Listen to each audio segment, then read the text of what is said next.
Hello friends, जैसा कि आपको पता है कि प्रीलिम्स को 2024 को टारगेट करते हुए हम एक करंट फेस कंपाइलेशन की सीरीज चला रहे हैं जिसमें हम 24-23 ये जो पूरा ड्यूरेशन है इसको कवर कर रहे हैं।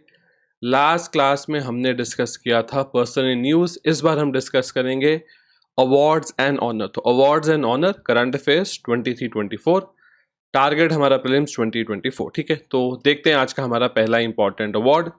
तो साहित्य अकादमी ट्रांसलेशन प्राइज। तो ना अगर आप देखो, एक साहित्य अकादमी अवार्ड है, एक ट्रांसलेशन प्राइज है। मैं आपको समझाता हूँ। देखो, जो आप लोग साहित्य अकादमी अवार्ड देखते हो ना, जैसे यहाँ पर लिखा हुआ है award category Sahitya Akademi award 9 books of poetry 6 novels. ठीक है, ये तो नॉर्मल जो साहित्य अकादमी अवार्ड होता है कि जो इंडियन लैंग्वेजेस है उसमें जो लिखा जाता है वेरियस टेक्स्ट लिटरेचर, उसको यहाँ कंसिडर किया जाता है इन साहित्य अकादमी। ठीक है, अब हम पूरे जो अवार्ड लिस्ट है उसको नहीं पढ़ेंगे, बहुत सारे नाम है तो वो आपको इतना पढ़ने की जरूरत नहीं। हाँ, आपको अवार्ड्स के बारे में पता होना चाहिए। तो ये तो सारी साहित्य अकादमी के बारे में लिखे, यहाँ पर विनर्स के नाम भी लिखे। अगर आप पढ़ना चाहो तो पॉज करके विनर्स के नाम भी पढ़ सकते हो।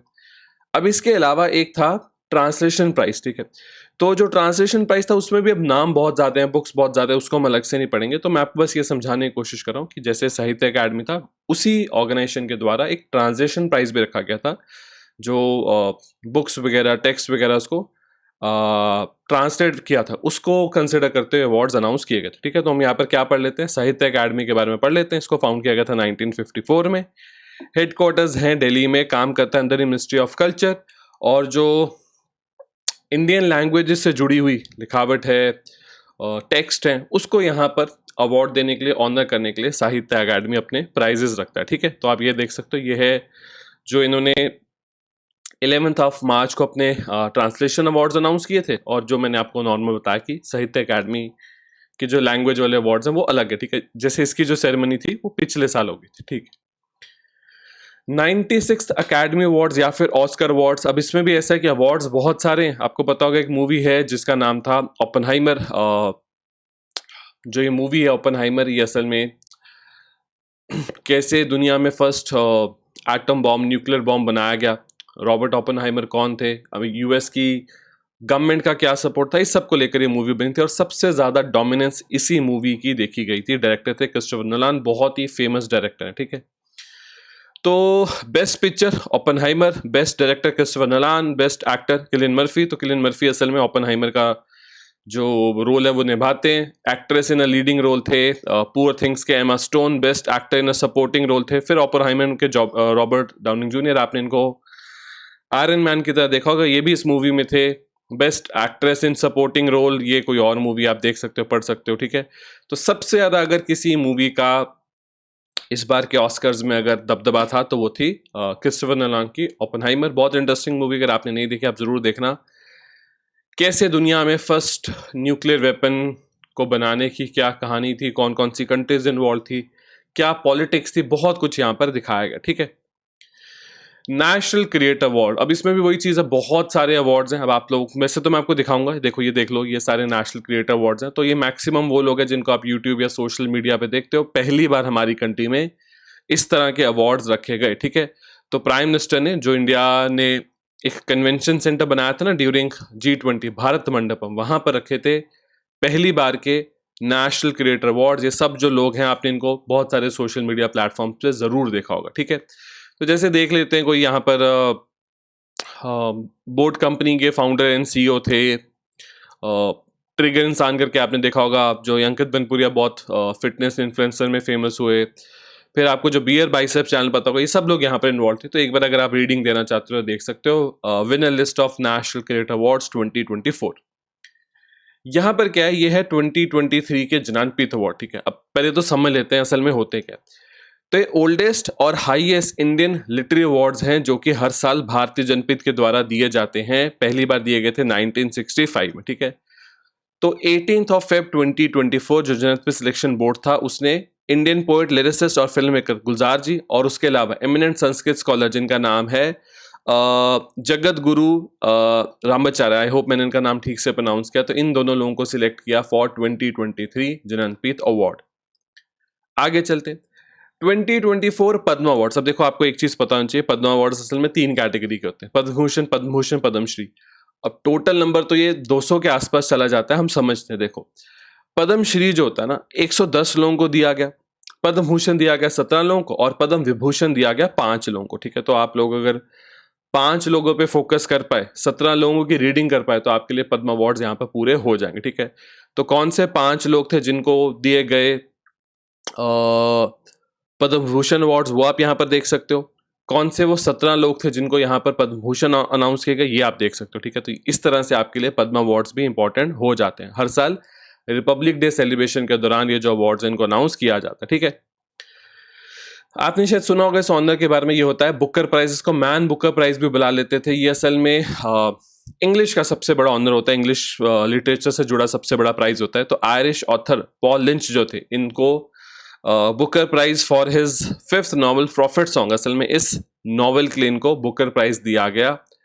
थोड़ा सा समझ लेते हैं बुकर प्राइज के बारे में। तो बुकर प्राइज, इसको पहले बुकर प्राइज फॉर फिक्शन बुलाते थे, मैन बुकर प्राइज भी बुलाते थे, ये एक ही ऑनर की बात कर रहे हैं। ठीक है, तो पहली बार दिया गया था 1969 में। इसको आप ऐसे याद कर सकते हो कि जो नोबेल प्राइजेस थे ना, उसमें जो सबसे लास्ट वाला अनाउंस हुआ था वो था नोबेल प्राइज इन इकोनॉमिक्स, वो 1969 में अनाउंस हुआ था। तो उसी साल जब आखिरी नोबेल प्राइज अनाउंस हुआ था, मतलब पहले 5 जल्दी आ गए थे नोबेल प्राइज, जो छठा वाला था इकोनॉमिक्स वाला वो लेट आया था। तो उसी साल से बुकर प्राइज की शुरुआत की गई है। ठीक है, अब वैसे तो हमने पिछली क्लास में जहां पर हमने पर्सनली न्यूज किए थे वहां हमने नोबेल प्राइजेस के बारे में बात की थी, पर इस क्लास में भी इंपॉर्टेंट बन जाता है, तो मैंने सारे यहाँ पर कवर कर लिए। तो आपको पता है 6 नोबेल प्राइजेस होते हैं, फिजियोलॉजी या मेडिसिन बुला लेते हैं, फिजिक्स, केमिस्ट्री, लिटरेचर, पीस, और ये सबसे लेटेस्ट वाला है, इस होता तो इकोनॉमिक्स साइंस का, पर इसको पूरा लिखते हैं, Sveriges Riksbank prize in economics sciences. ये जो स्वर्गियस रिस्क बैंक है ना, ये जैसे इंडिया में आरबीआई है, स्वीडन का सेंट्रल बैंक है। ठीक है, तो सारे नाम लिखे हैं, कुछ कुछ जगह 2 नाम है, कुछ कुछ जगह 3 है, कुछ जगह 1 है। 3 नाम से ज्यादा नहीं हो सकते, एक नोबेल प्राइज 4 लोग नहीं जीत सकते। ठीक है,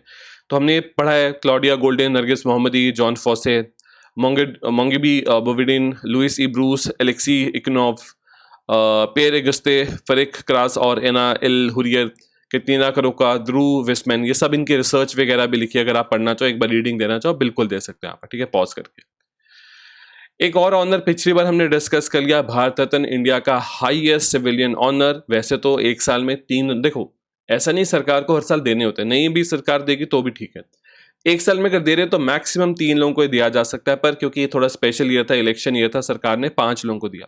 कर्पूरी ठाकुर जी, चौधरी चरण सिंह जी, पीवी नरसिम्हा राव जी, एम.एस. स्वामीनाथन जी और लाल कृष्ण अडवाणी जी। इनमें से 4 लोगों को मरणोपरांत मिला, जो लाल कृष्ण अडवाणी जी है उनके अलावा। ठीक है, तो इस बार का हाईएस्ट इंडिया का सिविलियन ऑनर इन 5 लोगों को दिया गया। गीता प्रेस, तो इसको जो अवार्ड मिला ना, गांधी पीस प्राइज, लिखा यहाँ 2021 में, पर दिया ये 2023 में गया। ठीक है, तो मिनिस्ट्री ऑफ कल्चर ने recently Gandhi peace prize for 2021 announce किया। गीता प्रेस गोरखपुर, बहुत ही पुरानी ऑर्गेनाइजेशन है गीता प्रेस गोरखपुर। अगर हम इसके बारे में पढ़ना चाहें तो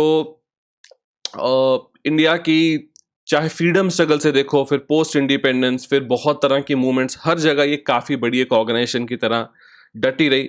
बहुत बार आपने प्राइम मिनिस्टर या वेरियस मिनिस्टर्स की स्पीच में भी गीता प्रेस के बारे में सुना होगा। ठीक है, तो गीता प्रेस को बनाया गया था 1995 में as a tribute to Mahatma Gandhi's ideas. ठीक है, और सॉरी गीता प्रेस नहीं, गांधी पीस प्राइज। तो गांधी जो पीस प्राइज था, इसको बनाया गया था 1995 में as a tribute to Mahatma Gandhi's ideal. ठीक है, और गांधी पीस प्राइज एक ऐसी ऑर्गेनाइजेशन या एक ऐसे इंसान को दिया जाता है जिसका मेन मोटिव पीस की तरफ, नॉन वायलेंस की तरफ, या फिर पीस को प्रमोट करने की तरफ हो। ठीक है, तो ये था असल में गीता प्रेस। एक मैंने यहाँ पर लास्ट में एक स्लाइड लगाई है, ये असल में कहाँ फोकस करती है, ये है national state awards of Himachal Pradesh. तो हिमाचल प्रदेश से जुड़े जितने भी इंपॉर्टेंट नाम है ना, इनको आप एक बार जरूर रीडिंग देना। जैसे इसमें राजीव गांधी खेल रत्न अवार्ड है, अर्जुना अवार्ड है, पद्मश्री अवार्ड्स हैं। तो आपको इसको एक बार पॉज करना पड़ेगा, थोड़ा सा आपको जूम इन करना पड़ेगा, उसके बाद आप इस पूरी लिस्ट को पढ़ सकते हो। पर एक बार अगर आप रीडिंग दोगे, इसमें तेंजिंग नॉर्गे एडवेंचर अवार्ड्स भी हैं, एक बार अगर आप अच्छे से इसको पढ़ लोगे, हाँ, जो हिमाचल का परशुराम अवार्ड वो भी आपको यहाँ देखने को मिलेगा, तो एक बार आप इसको अच्छे से पढ़ लोगे, इसमें भी आपकी एक अच्छी रीडिंग हो जाएगी। ठीक है, ठीक है स्टूडेंट्स, इसके साथ आज की इस क्लास में जितने भी इम्पोर्टेंट अवार्ड्स थे, आई होप हमने उनको अच्छे से कवर किया। मैंने कोशिश करी जो भी आपके लिए रेलेवेंट हो, जितने भी इंपॉर्टेंट हो, मैं आपको 20, 30, 25 नाम पढ़ने मतलब पूरे पढ़ के सुनाओ, उसमें कोई फ़ायदा नहीं। हाँ, अवार्ड को अच्छे से जानो, और जहाँ नाम ज़रूरी था मैंने आपको वहाँ नाम भी बताने की कोशिश करी। अगर आपको क्लास अच्छी लगी तो आप हमारे चैनल को सब्सक्राइब कर सकते हो, इस वीडियो को लाइक कर सकते हो, उसको शेयर कर सकते हो। ऐसी ही नेक्स्ट वीडियो में मिलेंगे नेक्स्ट वीक, तब तक के लिए thank you and have a very successful day. Thank you students, thank you.